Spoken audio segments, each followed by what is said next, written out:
auchiel no Hillary. Yeah. Ina muda duok jawijo mawacho ni sirkal ok nyal tieko dhier. Kata kwa dak mwachopo higa 2030 an gi yie ni sirkal nyalo tieko dhier. To tieko dhier en gima nyaka bed intentional. Tieko dhier nigi formula. Mana kaka asewacho ga ni dhier ok nyal tieko gimiyo ji pesa matin e ofuko. Dhier itieko gi structure, itieko gi an economic plan, iwinjo. Ego mi an kamoro ka bedo tang'iyo sirkal matiyo sani. Ang'iyo ka sirkal maybe o focus mane weche moko mane nitiere mane dhi mbele mamiyo sirkal luong ni sirkal. But onge gima distinctive ma sirkal osetimo.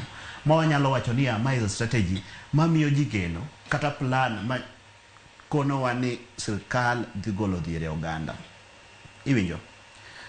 Ka dhier nyaka gol e oganda wa, nyaka wang'i plan. Number 1, nyaka wang'i kaka economy wa dhi bedo sustainable e yo ma ng'ato nyalo chako ohala to ohala no is sustainable. Iwinjo. Kane Faith owacho chien kacha ni atemo pimo economy Kenya gi economy US kata economy pinje mamoko in the world. Pinje go nitiere mana gi dhano mantie mana go buongo kaka wan. En mani gima gitimo ma different en ni gin gi deploy economic strategies matiyo. Anywhere around the world, you worry about the middle class. Anywhere around the world, you worry about how the lower class has to rise. Nyaka ngodhiyo yao cafeteria moro, nyaka ngodhiyo yao nyotende moro matin, nyaka ngodhiyo yao oande moro matin kata ko tuwengo and so on and so forth. To gima duong' moloyo niya, pesa di mowuok godo ka tuwengo no. To pesa no onyalo spend nango e economy ni. Currency no ben gi strength and so on and so forth. Koro dhier to nyalore. Dhier nyalo golo e kind oganda wa. But odwaro bedo piny, bedo deliberate, bedo institutional and luongo ji. Mondo wa converse ni economy wane. Wadhi kete na onge na mana madhi riembo dhier e kind oganda wa kata higni 100 mabiro kata higni 50 mabiro. Kech wanyalo boast ni sirkal timo maber. Wanyalo boast ni wantiere broad base, wanyalo boast ni strategies machalo kama otim.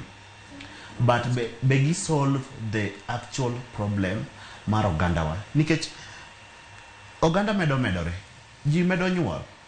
Kendo kingo kata population mar Kenya kata in the next 20 years wanyalo bedo over 60 million nikech sani no sechopo million 50. Higni 10 mokalo ne wanji million 40 and something. Kaka population medore, tingini economy medo shrink. Nikech economy ok nyal sustain itself. Koro mane paro manyaka wapar. Koro kang'iyo sirkal William Ruto, yes, otemo maber, yes.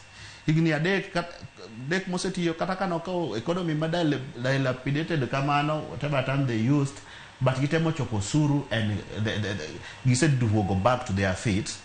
Kendo kwe bende osekete in our territory.